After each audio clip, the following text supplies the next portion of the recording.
শিরকের এক নাম্বার স্তর হচ্ছে, তিরমিজি শরীফের মধ্যে আছে, শিরক হচ্ছে সবচাইতে বড় অপরাধ। আল্লাহর নবী ছিলেন, কেউ কেউ বলেছেন উনি আল্লাহর একজন ওলি ছিলেন, তার নাম হচ্ছে হযরতে লুকমান আলাইহিস সালাতু ওয়াস সালাম। হযরতে লুকমান আলাইহিস সালাতু ওয়াস সালামের কথাটাকে আল্লাহ তাআলা কোরআনের মধ্যে নিয়ে আসছে। সূরা লুকমানের 13 নম্বর আয়াতের মধ্যে আল্লাহ তাআলা বলতেছেন, ওয়াইদ ক্বালা লুকমানু লিইবনিহি ওয়া হুয়া ইয়াইযুহু। আল্লাহর নবীকে আল্লাহ তাআলা বলতেছেন, নবী গো, আপনি লুকমান আলাইহিস সালাতু ওয়াস সালামের ঘটনাকে স্মরণ করেন, লুকমানের ঘটনাকে মনে করেন। লুকমান আলাইহিস সালাতু ওয়াস সালাম তার ছেলেকে যেই নসিহত করেছেন, এই নসিহতটা আপনি খেয়াল করেন। লুকমান আলাইহিস সালাতু ওয়াস সালাম তার ছেলেকে বলেছিলেন, ইয়া বুনাইয়া লা তুশরিক বিল্লাহ ইন্নাশ শিরকা লাযুলমুন আযীম। লুকমান আলাইহিস সালাতু ওয়াস সালাম তার ছেলেকে বলতেছেন, হে ছেলে, হে বৎস, হে গোলাম, লা তুশরিক বিল্লাহ ইন্নাশ শিরকা লাযুলমুন আযীম। তুমি আল্লাহর সাথে শিরিক করবা না, কারণ কোনো ব্যক্তি যদি শিরিক করে, কারণ আসমানের নিচে জমিনের উপরে সবচাইতে বড় অপরাধ হচ্ছে শিরিক করা। শিরিক করা কি সবচাইতে বড় অপরাধ। মুসলমান বন্ধুরা আমার, শুধু তাই নয়, আল্লাহর নবীর সাহাবী হযরতে আবু হুরায়রা থেকে হাদিস বর্ণিত, আল্লাহর নবী সাল্লাল্লাহু আলাইহি ওয়াসাল্লাম এরকম ভাবে একদিন মজলিসের মধ্যে বসা সাহাবীদেরকে লক্ষ্য করিয়া বললেন, এই সাহাবীরা শুনো,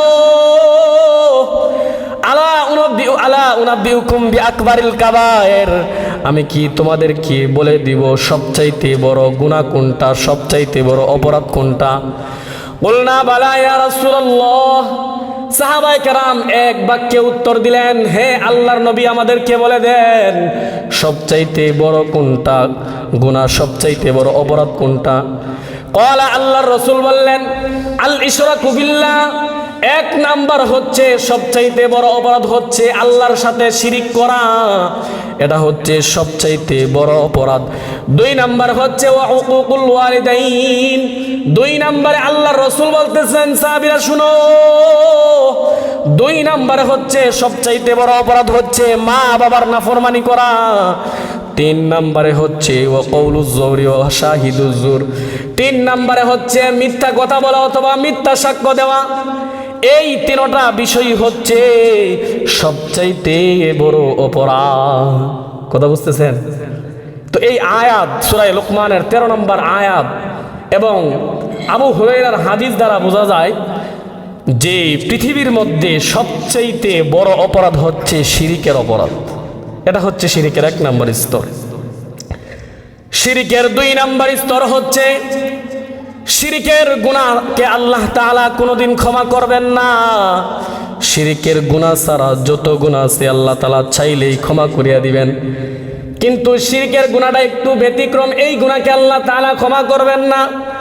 আল্লাহ তাআলা সূরা নিসার 48 নম্বর আয়াতের মধ্যে বলতেছেন, ইন্নাল্লাহা লা ইয়াগফিরু আন ইউশরাকা বিহি ওয়া ইয়াগফিরু মা দুনা যালিকা লিমান ইয়াশা।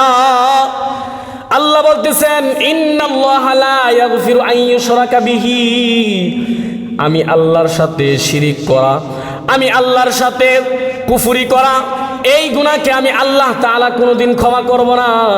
ওয়া ইয়াগফিরু মা দুনা যালিকা লিমান ইয়াশা, আমার বান্দা এই শিরিকের গুনাহ ছাড়া অন্য যে কোনো গুনাহ করুক, আমি আল্লাহ চাইলেই তার গুনাহকে ক্ষমা করিয়া দিব। সুবহানাল্লাহ। কিন্তু শিরিকের গুনাহ থেকে আল্লাহ তাআলা কোনোদিন ক্ষমা করবেন না। কেউ যদি জিনা করে আল্লাহ তাআলা জিনার গুনাহকে ক্ষমা করে দিবেন। কেউ যদি সুদ খায় তাহলে সুদের গুনাহ আল্লাহ তাআলা ক্ষমা করে দিবেন। কেউ যদি মিথ্যা কথা বলে, মিথ্যা কথা বললে আল্লাহ তাআলা ক্ষমা করিয়া দিবেন। কেউ যদি কারো গীবত করে আল্লাহ তাআলা চাইলে তারা ক্ষমা করিয়া দিবেন, বান্দা যদি তারা ক্ষমা করিয়া দেয়। আরো যত রকমের গুনাহ আছে সব রকমের গুনাহ যদি বান্দা করে তাহলে আল্লাহ তাআলা চাইলেই ক্ষমা করিয়া দিবেন, কিন্তু শিরিকের গুনাহকে আল্লাহ কোনোদিন ক্ষমা করবেন না। সূরা নিসার 48 নম্বর আয়াত, আল্লাহর কথা এটা। রসুলের কথাও না, অথবা আমার আপনার বানানো কোনো কথাও না। হাদিসে কুদসির মধ্যে হযরতে আবু যর গিফারি থেকে একটা হাদিস আসছে। হযরতে আবু যর গিফারি রাদিয়াল্লাহু তাআলা আনহু বলেন, আল্লাহর রাসূল সাল্লাল্লাহু আলাইহি ওয়াসাল্লাম বলেন, কিয়ামতের ময়দানে আল্লাহ তাআলা একজন বান্দা আল্লাহর সামনে দাঁড়াবে, যে আসমান এবং জমিনের মধ্যে যে খালি জায়গাটা আছে, এই খালি জায়গাটাকে সে গুনাহ করতে করতে ভরপুর করে ফেলছে। আসমান এবং জমিনের মধ্যে যে খালি জায়গাটা আছে, এই খালি জায়গাটা সে শুধু গুনাহ আর গুনাহ দ্বারাই পরিপূর্ণ করে ফেলছে। এত পরিমাণ গুনাহ নিয়ে হাসরের দিন আল্লাহর সামনে দাঁড়াবে।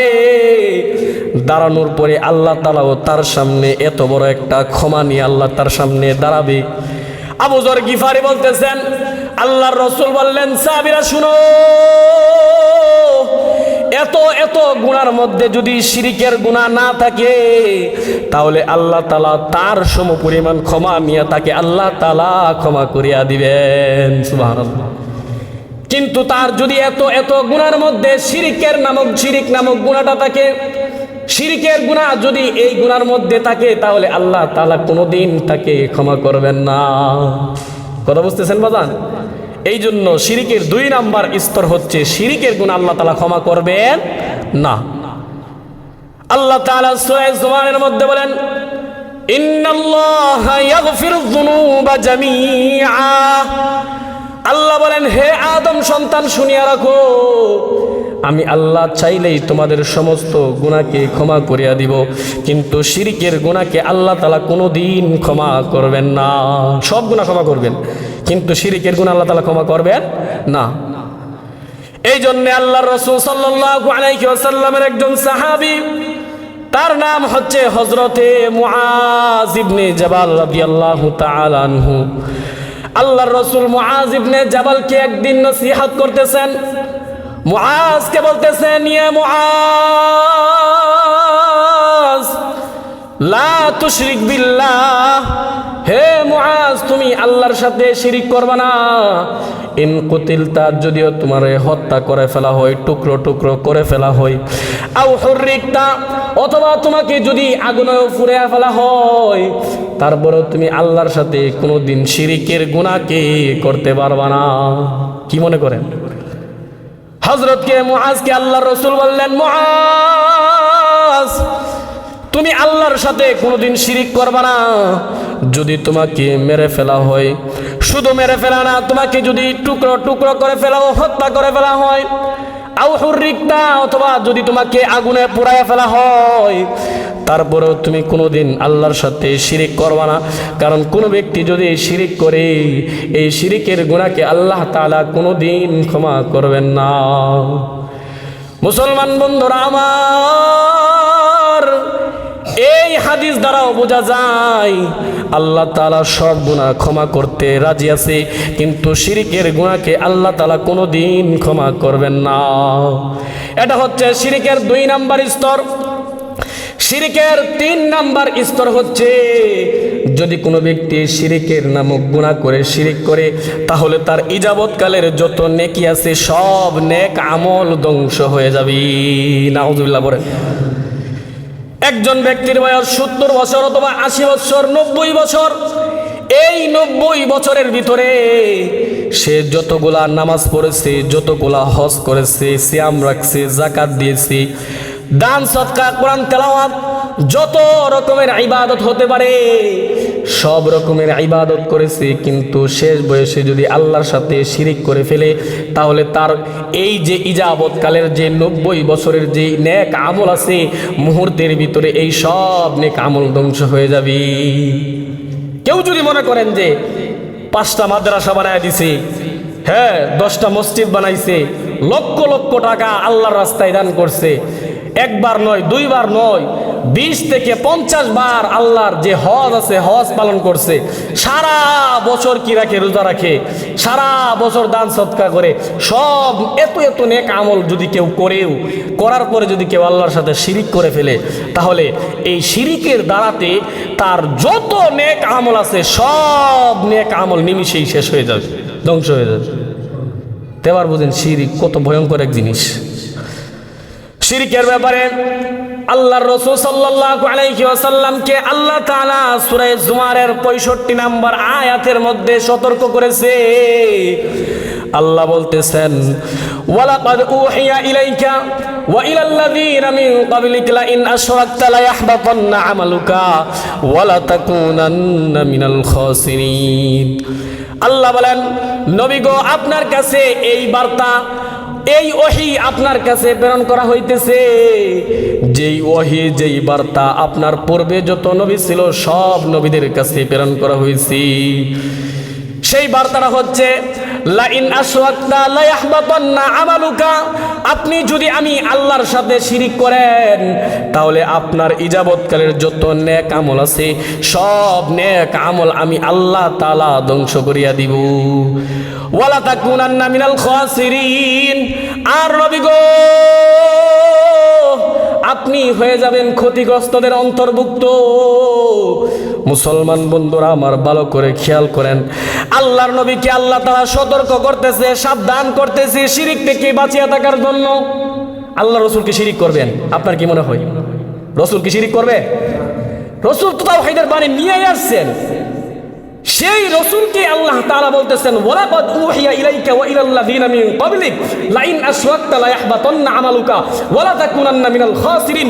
আল্লাহ বলতেছেন সূরা জুমারের 65 নম্বর আয়াতে যে আপনার কাছে এই বার্তা, এই ওহী প্রেরণ করা হইতেছে, যেই বার্তা, যেই ওহী আপনার পূর্বে যত নবী ছিল, আদম থেকে নিয়ে একেবারে ঈসা রূহুল্লাহ পর্যন্ত সব নবীর কাছে এই বার্তাই প্রেরণ করা হয়েছে যে তোমরা যদি আল্লাহর সাথে শিরিক করো, আমি আল্লাহর সাথে শিরিকের গুনাহ করো, তাহলে শিরিকের ফলে তোমাদের যে নেক আমলগুলো আছে এই সব নেক আমল আমি আল্লাহ তাআলা ধ্বংস করে দেব এবং তোমরা সবাই ক্ষতিগ্রস্তদের অন্তর্ভুক্ত হয়ে যাবে। আল্লাহর রাসূলকে এই কথা আল্লাহ বলতেছেন। তে আল্লাহর রাসূল যদি শিরিক করে, উদাহরণস্বরূপ যদি শিরিক করে, তাহলে সব আমল কি হয়ে যাবে? নষ্ট হয়ে যাবে। তো এবার আমি আপনি যদি শিরিক করে, তাহলে আমার আপনার অবস্থা কি হবে? একটু আপাতত মস্তকে একটু চিন্তা করে দেখেন, আমি আপনি যদি শিরিক করি তাহলে আমার আপনার অবস্থাটা কি হবে? এবার আসেন, শিরিক করলে যে ইজাবতকালের যত আমল নষ্ট হয়ে যায়, কোরআন থেকে তো দলিল পাইলেন, হাদিস থেকে আমি আপনাদেরকে শোনাই।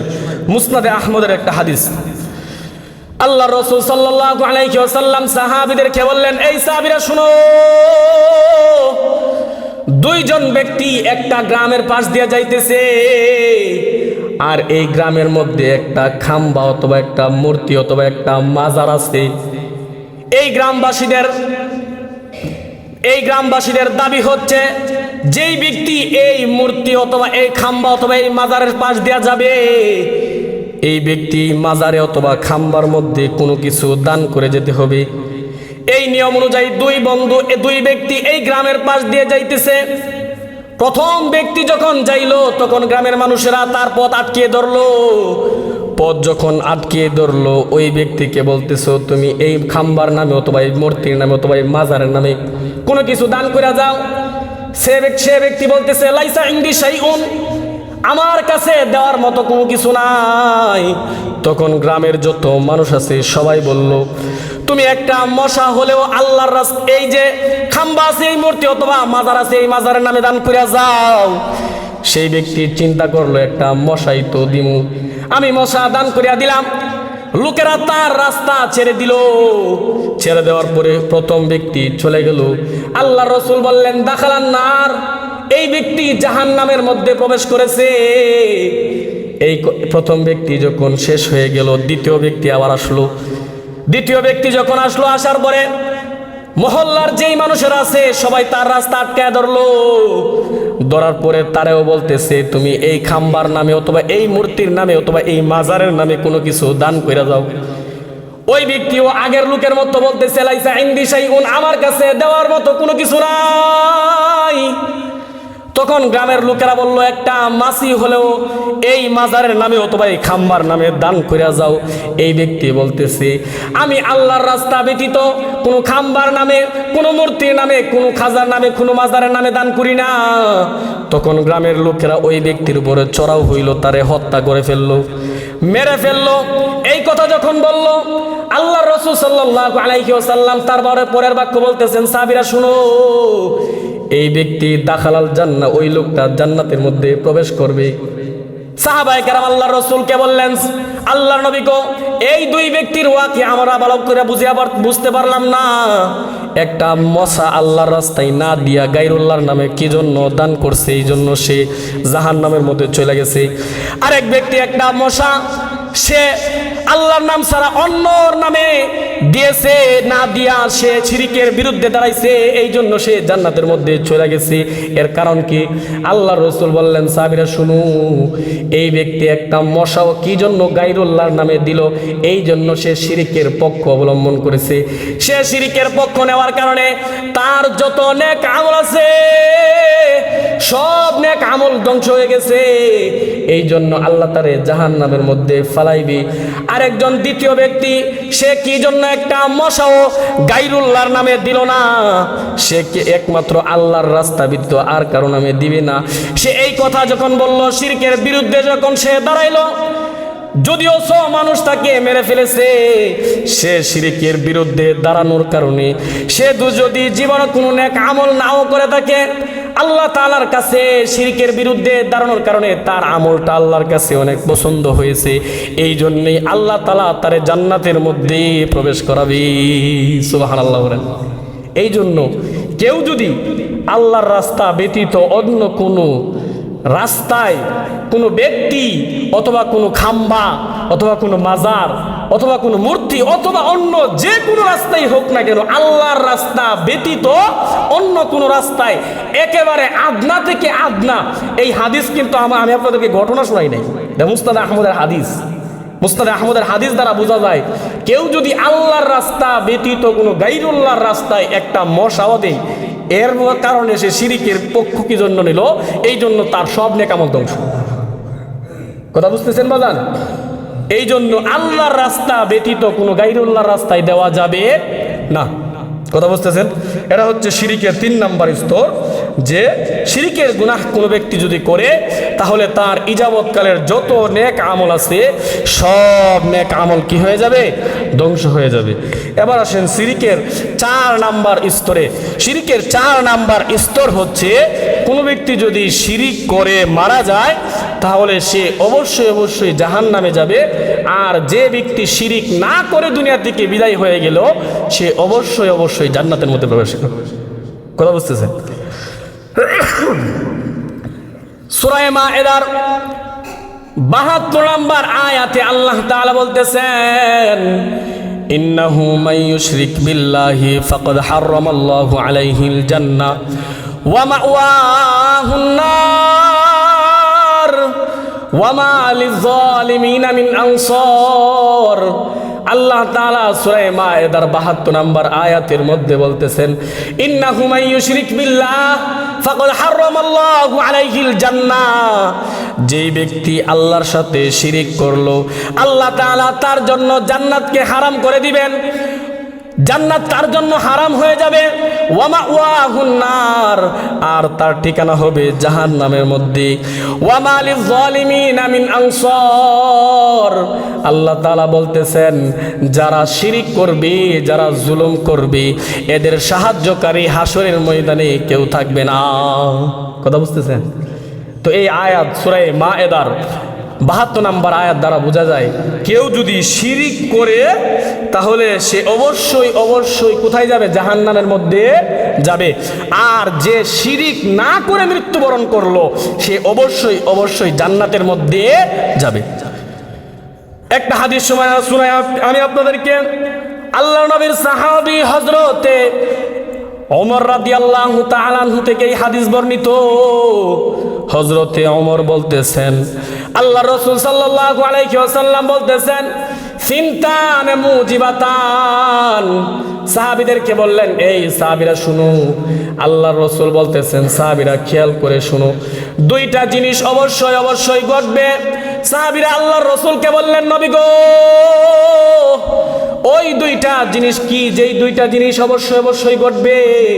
আল্লাহ রসুল বললেন মান মাতা ইউশরিক বিল্লাহ, যে ব্যক্তি আল্লাহর সাথে শিরিক করা অবস্থায় মৃত্যুবরণ করেছে ওই ব্যক্তি অবশ্যই অবশ্যই জাহান্নামের মধ্যে যাবে। ওয়ামান মাতা লা ইউশরিক বিল্লাহ, আর যে ব্যক্তি আল্লাহর সাথে শিরিক না করা অবস্থায় মৃত্যুবরণ করেছে ওই ব্যক্তি অবশ্যই অবশ্যই জান্নাতের মধ্যে যাবে। সুবহানাল্লাহ পড়েন। কথা বুঝতেছেন? তোমার হাদিস দ্বারা বোঝা যায় আল্লাহ রসুল বলতেছেন যে ফিনতান মুজিবাতান, দুইটা জিনিস অবশ্যই অবশ্যই ঘটবে। তখন আল্লাহ রসুলকে সাহাবীরা জিজ্ঞাসা করলেন, রসুল যেই দুইটা জিনিস অবশ্যই অবশ্যই ঘটবে এই দুইটা জিনিস কি? তখন আল্লাহ রসুল বললেন, যেই ব্যক্তি এই অবস্থায় মৃত্যুবরণ করেছে যে সে আল্লাহর সাথে শিরিক করা অবস্থায়, সে অবশ্যই অবশ্যই জাহান্নামে যাবে। আর যে ব্যক্তি আল্লাহর সাথে শিরিক না করা অবস্থায় মৃত্যুবরণ করেছে সে অবশ্যই অবশ্যই জান্নাতের মধ্যে যাবে। কারণ শিরিক ছাড়া, আমি আপনাদেরকে শুরুতেই বলছি, শিরিক ছাড়া বাকি সব গুণ আল্লাহ তাআলা চাইলেই কি করে দিবেন? ক্ষমা করে দিবেন।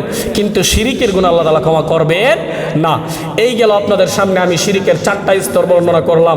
শিরিকের 1 নাম্বার স্তর হচ্ছে শিরিক হচ্ছে সবচাইতে বড় অপরাধ।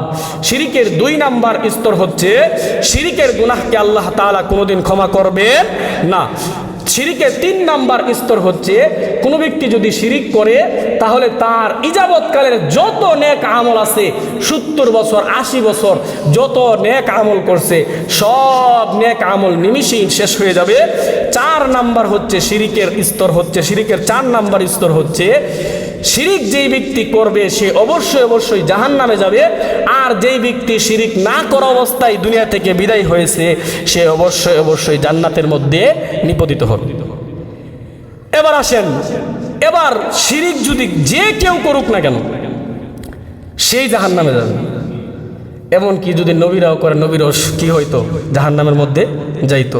তো নবী যারা ছিল তাদের ছেলে, আবার অনেকের বাবাও কি ছিল? কাফের ছিল, ঈমান আনে নাই। যেমন হযরতে নূহ আলাইহিস সালাতু ওয়াস সালামের ছেলে কেনান, সে ছিল কাফের মুশরিক। হযরতে নূহ পয়গম্বর অনেক দিন পর্যন্ত তাকে দ্বীনের দাওয়াত দিয়েছে, তাকে বুঝাইছে, হে আমার বৎস, হে আমার ছেলে, শুনো, তুমি শুধু একবার বলো লা ইলাহা ইল্লাল্লাহ, তাহলে তোমারে আমি জান্নাতে নেওয়ার জিম্মাদারি নিলাম। কিন্তু তার ছেলে এই লা ইলাহা ইল্লাল্লাহ সে পড়ল না, সে বলল, হযরতে নূহ পয়গম্বর তাকে বলল আল্লাহ তাআলার আযাব আসবে, পানির মাধ্যমে প্লাবন চলে আসবে, এই প্লাবন থেকে কিন্তু তোমরা কেউ পালাইতে পারবে না।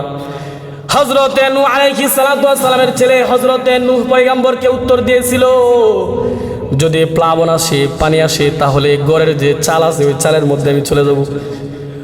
চালে যাওয়ার পরে চালেও যদি পানি উঠে যায় তাহলে আমি পাহাড়ের মধ্যে চলে যাব, পাহাড়ের মধ্যে তো আর পানি আসতে পারবে না। হযরতে নূহ পয়গম্বর বললেন, তুমি যেখানে যাও না কেন ওইখানেই আল্লাহর আযাব তোমাকে পাকড়াও করবে। এই কথা বললেন। তারপরও সে আল্লাহর প্রতি কি করে না? ঈমান আনে নাই। তো এই যে ঈমান আনলো না, ঈমান না আনার ফলে সে নবীর ছেলে হওয়া সত্ত্বেও কোথায় যাবে? জাহান্নামের মধ্যে যাবে। হযরত ইব্রাহিম খলিলুল্লাহ, সে আল্লাহর একেবারে অন্তরের অন্তরঙ্গ বন্ধু ছিল।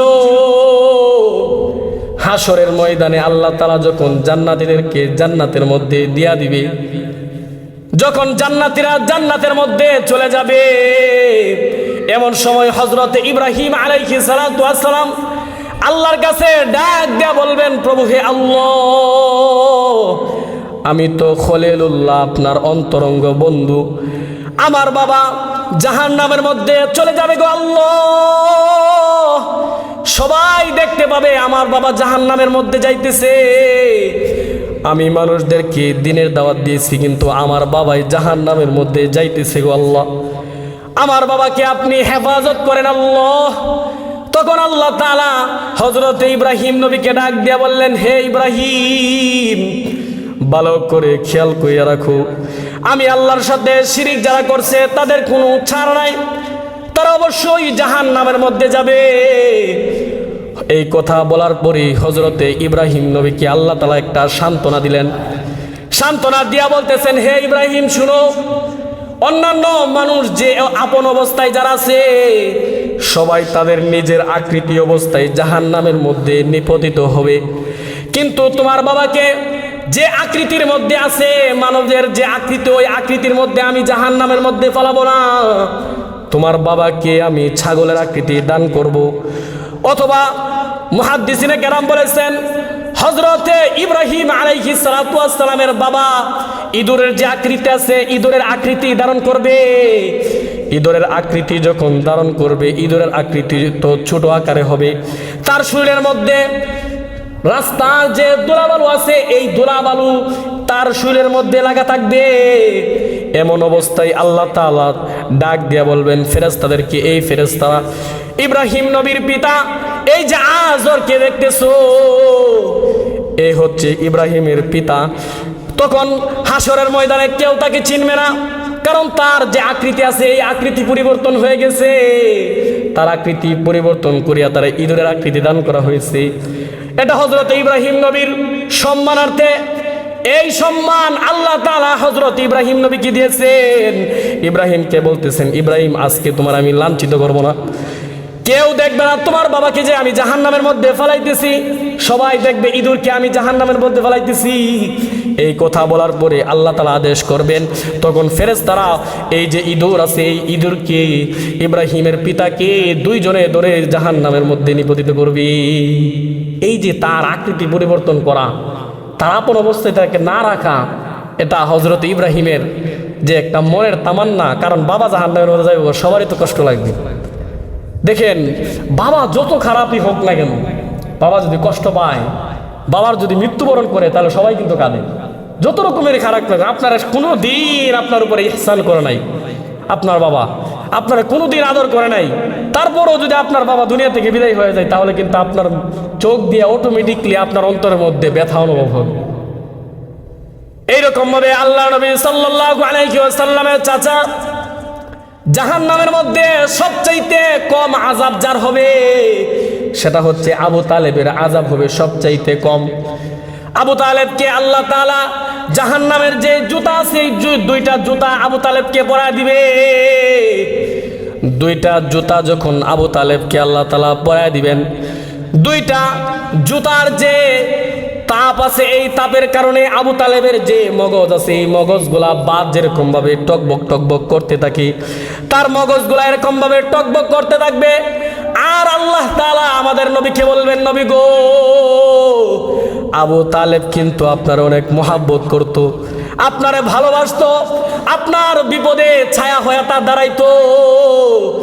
এই যে আপনারে মহাব্বত করত, এই মহাব্বতের কারণে জাহান্নামের সবচাইতে যে নিম্ন আযাব আছে, সবচাইতে ছোট আযাব আমি আবু তালেবকে দিয়ে দিলাম। এটা হচ্ছে আপনার খাতিরে আর কি, আপনারা মহাব্বত করার খাতিরে। তো মুহতারাম হাজিরিন, কিন্তু আল্লাহ তাআলা আবু তালেবকে জান্নাতে দিবেন না। কোথায় দিবেন না?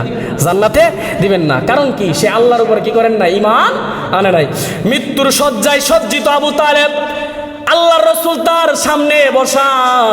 আল্লাহর রাসূল সাল্লাল্লাহু আলাইহি ওয়াসাল্লাম তার চাচাকে বলতেছেন, চাচা একবার শুধু বলেন লা ইলাহা ইল্লাল্লাহ মুহাম্মাদুর রাসূলুল্লাহ, বলতে হবে না, শুধু লা ইলাহা ইল্লাল্লাহ এই বাক্যটা আপনি পড়েন, জবান দিয়ে বলেন, তাহলে জান্নাতে নেওয়ার জিম্মাদারি আমি মুহাম্মদ নিয়ে নিলাম। এই কথা বলার পরে আবু তালেব তার পাশে দেখলো আরো যে কাফেরের যে সবচাইতে বড় বড় নেতা উতবা, সাইবা, আবু লাহাব তার পাশে বসা। তারা তারে পরামর্শ দিল, শেষ অবস্থায় যে মুহাম্মদের যে ধর্ম আছে সেই ধর্ম গ্রহণ করবা, বাপ দাদার ধর্মের মধ্যে চুনকালি মারবা, এই কাজ তুমি করিও না। এই কথা যখন বলল, তখন আবু তালেব তার বাতিজা হযরতে মুহাম্মদুর রাসূলুল্লাহ সাল্লাল্লাহু আলাইহি ওয়াসাল্লামকে বলতেছেন, বাতিজা আমি এই কালিমা গ্রহণ করতে পারবো না। এই কথা যখন বলল, তখন সাথে সাথে আবু তালেব দুনিয়া থেকে বিদায় হয়ে গেল। কিন্তু ঈমান আনে নাই। ঈমান না আনার কারণও, না আনার পরেও আল্লাহ তাআলা তারে আযাব দিবেন একটু লঘু, শাস্তি দিবেন একটু কম, কারণ সে আল্লাহ রাসূলকে মহাব্বত করতো। তো মুহতারাম হাজিরিন, তো আমি আপনাদের সামনে শিরকের যতগুলা কথা বললাম, শিরকের 1 নাম্বার স্তর হচ্ছে, শিরক হচ্ছে সবচাইতে বড় অপরাধ। শিরকের 2 নাম্বার স্তর হচ্ছে শিরকের গুনাহ আল্লাহ তাআলা কখনো ক্ষমা করবেন না। 3 নাম্বার শিরকের স্তর হচ্ছে, শিরক যদি কোনো ব্যক্তি করে তাহলে তার যত নেক আমল আছে সব নেক আমল ধ্বংস হয়ে যাবে। শিরকের 4 নাম্বার স্তর হচ্ছে, যদি কোনো ব্যক্তি শিরিক করে দুনিয়া থেকে বিদায় হয় তাহলে সে অবশ্যই অবশ্যই জাহান্নামের মধ্যে নিবেদিত হবে। আল্লাহ পাক রব্বুল আলামিন আমাদের সকলকে কথাগুলি বুঝে শিরিক থেকে বেঁচে থেকে ঈমান নিয়ে যেন আমরা কবরে যাইতে পারি সেই তৌফিক আল্লাহ তাআলা আমাদের সকলকে দান করুক। সকলে বলেন আমিন।